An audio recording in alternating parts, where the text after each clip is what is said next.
Guten Tag, willkommen bei DMEXCO in Köln. Das ist die dritte Seite, ich habe hier gesehen. Thank you to Christian and Frank for having me. It's always a pleasure. I'm here for Beat TV. I've done 3 panels, I've had a lot of great meetings, I've done a lot of great segments for Beat, and it's been an incredible show, and every year it just gets better. It really is such a wonderful example of sort of the power of getting really smart tech people together in one place, in an organized way, logistically easy, all those things that are so DMEXCO and why it's becoming a cornerstone event for so much of the industry. So this year, 2014, we had, I think, over 30,000 attendees.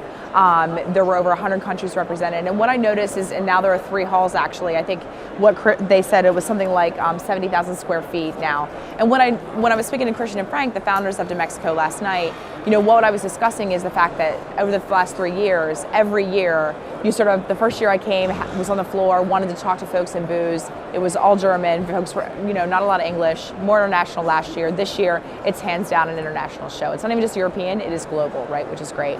So what are my key takeaways? Well, you know, again, we are this continual migration from a business that is marketing communications driven to media driven is absolutely now a technology business, right?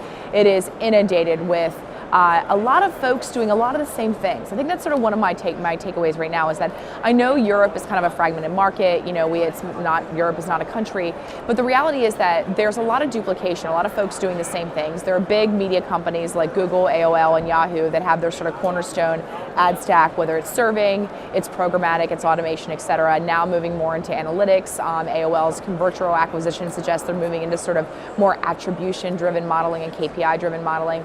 But I guess what I'm seeing is that the poor marketer is just, it just gets harder every day. And what I feel like is the ad stack continues to get deeper.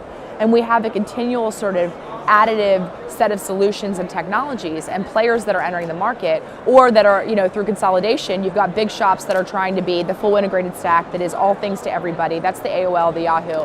But the reality is it's not getting any simpler. And I'm not sure that this consolidation and then disaggregation of the ecosystem, which is sort of happening in parallel and a bit in conflict, is really moving us any closer to solving the fundamental business problems of marketers. And that's actually something which I'm left contemplating. That isn't necessarily, you know, a reflection of DMEXCO, it's just a reflection of where we are as a point in time in the industry. I'm slightly disconcerted that we're still not talking about business. We still talk about moving the needle, and we talk about sort of advertising by the measures of success we define ourselves. The other thing that is so obvious is that we need to do something to change the economics of advertising and advertising technology. The biggest business problem we have is the cost of sale and the cost of serving digital advertising is a 4, 5, 10x multiple of that of legacy and traditional media, right? So this is why broadcasters are having the huge challenge embracing this sort of chasm between traditional and becoming a digital sort of real-time IP-based data-driven business, right? Because it's a lot more expensive, it's not as profitable, and it's a lot harder, it's a lot more work, right? Transparency and accountability it result in creating a lot more heavy lifting around moving the same incremental amount of ad sales dollars when it comes to advertising goes. And the reality is there's a lot of consolidation in our industry because the economics of ad serving, even when you have the paradigm of tonnage, still struggle. And you have marketplaces like Germany that have the sales houses that are slow to adopt and embrace automation because the sales house model is sort of, that retains and protects this direct sales value chain. You know, they're sort of encumbered by the process and the artificial profitability in that and the cushion that it provides. So there's no reason for them to want to disrupt that. It works.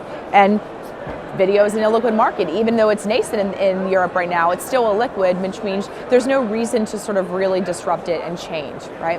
So where am I kind of, you know, where have I been left? Well, what I've been left is that there is an incredible opportunity to sort of codify and organize the ecosystem and to really take what are sort of disparate platforms, products, ad tech stacks, ad tech, you know, channels to market, and really serve both the buy side and the sell side with a new set of tools that unifies this and really rises above the noise. And that's really what I think is the key takeaway, is there's a lot of noise in the system right now.